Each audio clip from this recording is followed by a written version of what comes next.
दोस्तों नमस्कार। मैं हूं विजय कुमार, एक लेखक। दोस्तों आज हम गौर करेंगे कि मायावती, चंद्रशेखर, पेरियार, अंबेडकर किस तरह पिछड़ों को, जिनको आज पिछड़ा कहते हैं, उनको मूर्ख बनाने की कोशिश कर रहे थे और उनको बहुजन में रखने की कोशिश कर रहे थे। और बहुजन से मज़े की बात यह है कि ब्राह्मण और क्षत्रिय वर्ण और वैश्य वर्ण बहुजन से बाहर हैं। तो फिर बहुजनों की ताकत दुनिया में रह कितनी जाती है कि जो किसान जातियां हैं, अहीर, गुजर, गडरिये, कुर्मी, लोधी, कुशवाहा, सैनी, अब ये कहते हैं 7,143 जातियां हैं। मूर्खों, 7,143 जातियां नहीं हैं। जिस तरह से यादवों को कहीं अहीर बोलते हैं, कहीं गवली बोलते हैं, कहीं राउत बोलते हैं बिलासपुर छत्तीसगढ़ में, कहीं अहीर, कहीं ग्वाला, तो क्या 15 जातियां हो गई। उसी तरह गडरियों को महाराष्ट्र में धनगर, यूपी में बघेल, पाल, धनगर, गडरिया, कहीं भारवाड़ बोलते हैं, कहीं बकरवाल बोलते हैं, कहीं रेवारी बोलते हैं। तो ये क्या 50 जातियां हो गई। कहीं कुरुबा बोलते हैं, कर्नाटक में कुरुम्बा बोलते हैं। ये 50 जातियां हो गई। उस तरह गुर्जरों को कहीं गुर्जर बोलते हैं, कहीं कुछ और बोलते हैं।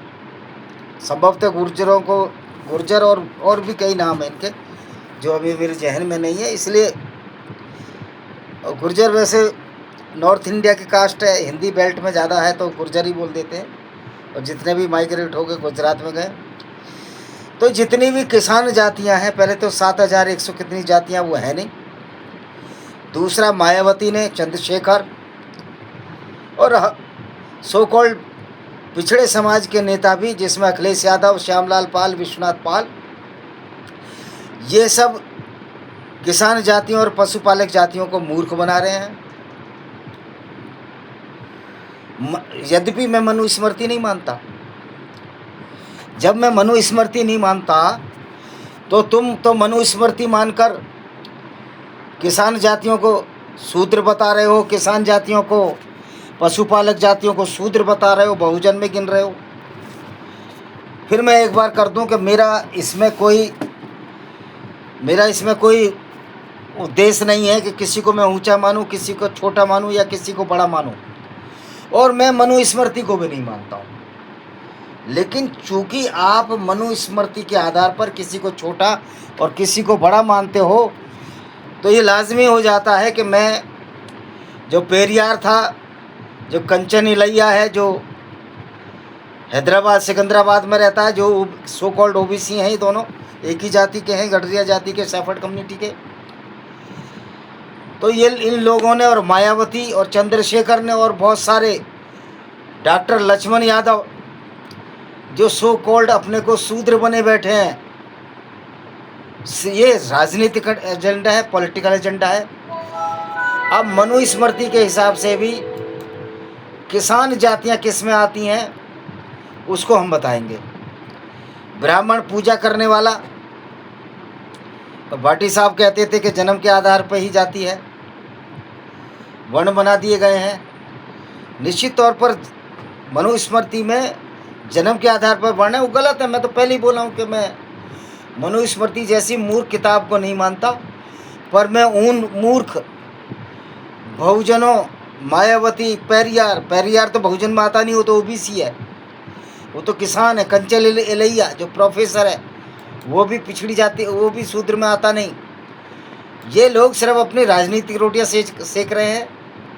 अब मनुस्मृति का हम प्रथम अध्याय पढ़ते हैं और उसमें बताएंगे आपको कि मनुस्मृति में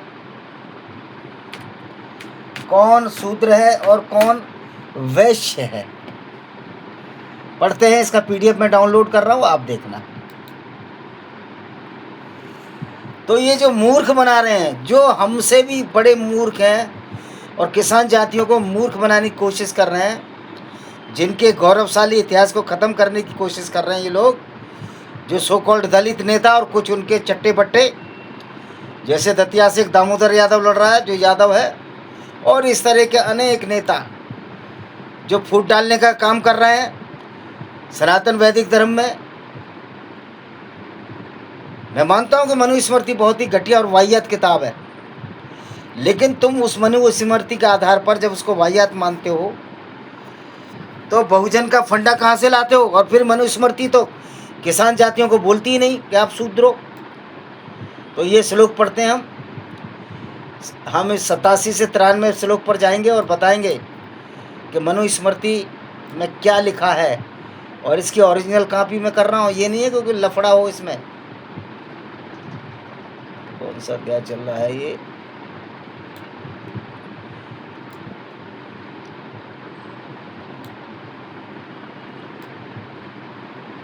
पूरी खत्म हो गई क्या?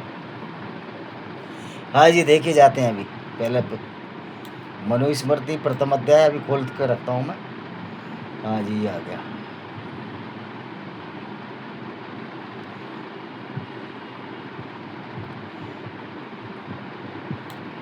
मिर्चें तो लगेंगी, ये पॉलिटिकल लोग हैं, इनकी बातों में मत आइए और अपने को छोटा और बड़ा समझने की जरूरत नहीं है। कोई भी हो, XYZ, कोई भी अपने को छोटा बड़ा न समझो। मनुस्मृति क्या कह रही है वो तेल लेने जाए। तो हम अब हम इसका श्लोक पढ़ते हैं। ये देखो आ गया।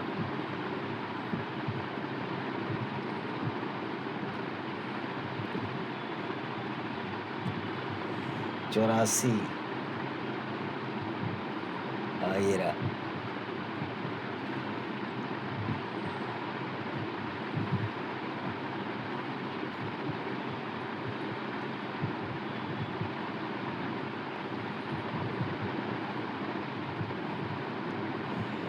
आज इसका पढ़िए ये।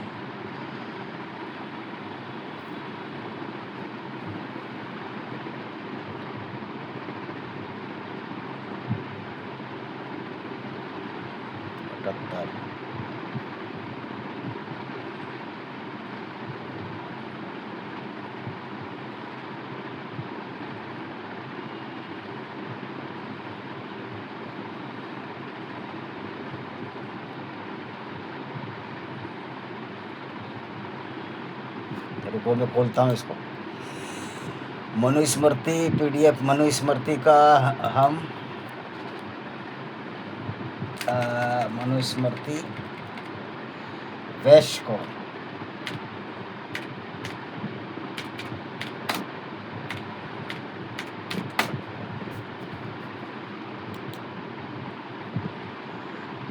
देखो, थोड़ा सा आप इसको कर लीजिए।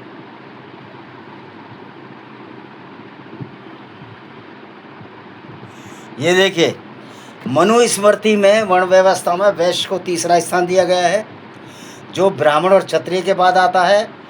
वैश्य अपने अपने परिवार के लिए भरण पोषण के लिए व्यापार, खेती और पशुपालन पर निर्भर होता था। तो जितनी भी OBC जातियां हैं, राम कुमार भाटी, मैं मानता हूँ कि मनुस्मृति एक वाहियात किताब है, लेकिन गुर्जर, पिछड़ी जातियां जिनको आप बोलते हो OBC की कोई भी जाति शूद्र वर्ण में नहीं आती है। हालांकि शूद्र कहना भी किसी को बड़ी ही नीच प्रवृत्ति है, और जो दूसरे को शूद्र कहते हैं, अपने को सर्वश्रेष्ठ मानते हैं, उन ऐसे नीच स्वार्थी लोगों को मैं कहना चाहता हूं कि तुम्हारी जो प्रवृत्ति है पशुओं से भी बदतर है। पशु तो फिर भी अपने समाज में खेलता कूदता है और सिर्फ खाने के लिए लड़ाई करता है। तो दोस्तों, ये मायावती हो, बहुजन समाज के लोग हों, और कुछ मुस्लिम भी मिले हुए हैं। मैं मुसलमानों से कहना चाहता हूँ, मुस्लिम नेताओं से, तो तुम्हारी तो कोई औकात ही नहीं है जो इंसानियत में बोलें, क्योंकि तुम्हारा पैगंबर तो खुद लुटेरा था। तुम्हारा पैगंबर तो औरतों को बाजारों बेच देता था। तो ये तुम्हारी किताब से ही मैंने वीडियो डाले। लेकिन अब इन सो कॉल्ड दलित लीडर जो SC में आते हैं भारत के अंदर, मैं उनसे एक सवाल पूछना चाहता हूँ। एक तरफ तो आप मनुस्मृति को नहीं मानते हो, फिर जो किसान जातियाँ और पशुपालक जातियाँ हैं, भाई किसानी और पशुपालन एक व्यापार है ना, उससे तो प्रॉफिट होता है। तो किसान और पशुपालक जातियों को, और जो अपना काम स्वयं करती हैं, कुम्हार व्यापार करता है, कुल्हड़ बनाता है, तेल निकालता है, उसको बेचता है, व्यापार करता है, तो फिर तुम इनको शूद्रों में कैसे रख सकते हो? यद्यपि मेरे हिसाब से वर्ण व्यवस्था शूद्र, वैश्य और ये क्षत्रिय और ब्राह्मण, ये एक तरह से मूर्खता है, पागलपन है।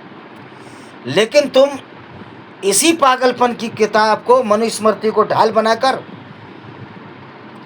जो किसान जातियाँ, पशुपालक जातियाँ हैं, उनको आप शूद्र में रखना चाहते हो। क्या आप समझते, क्या मायावती और चंद्रशेखर ये समझता है कि वो किसान और पशुपालक जातियों को मूर्ख बना लेंगे या उससे ज़्यादा इंटेलिजेंट है?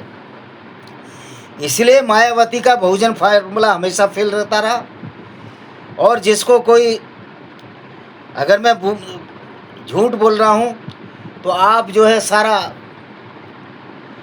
आप सारा मनुस्मृति को पढ़ लें और पता लग जाएगी कि कौन वैश्य है, कौन शूद्र है और कौन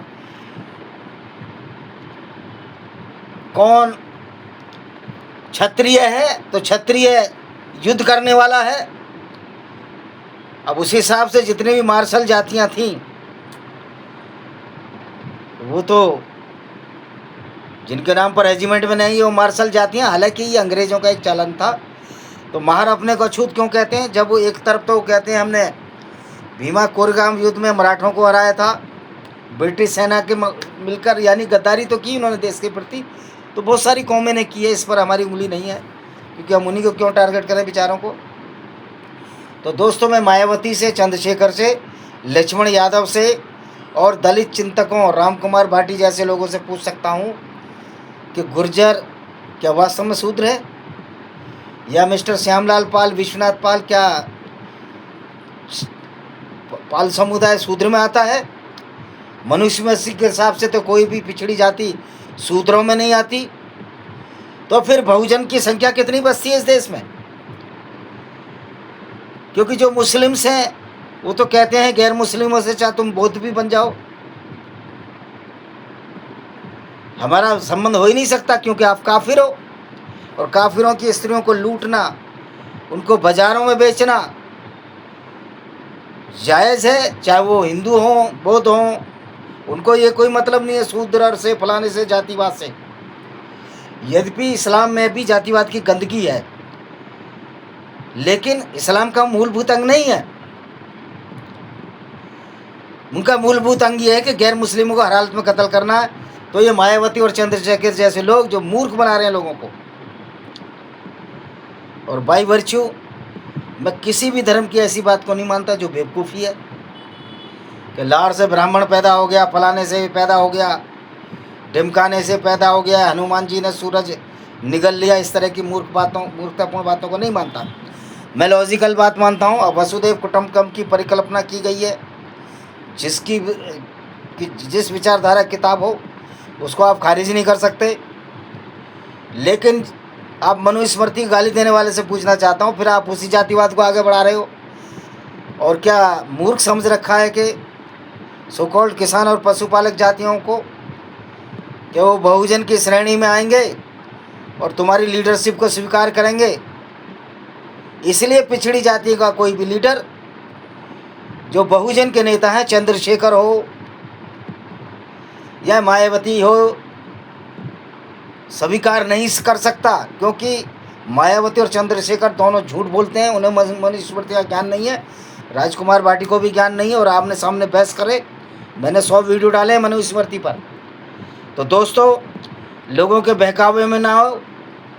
और किसान जातियां बहुजन का हिस्सा ही नहीं है, जिसके हिसाब से शूद्रों को बहुजन का हिस्सा बनाते हैं कि क्षत्रिय, वैश्य और ब्राह्मण को छोड़कर सारे बहुजन है।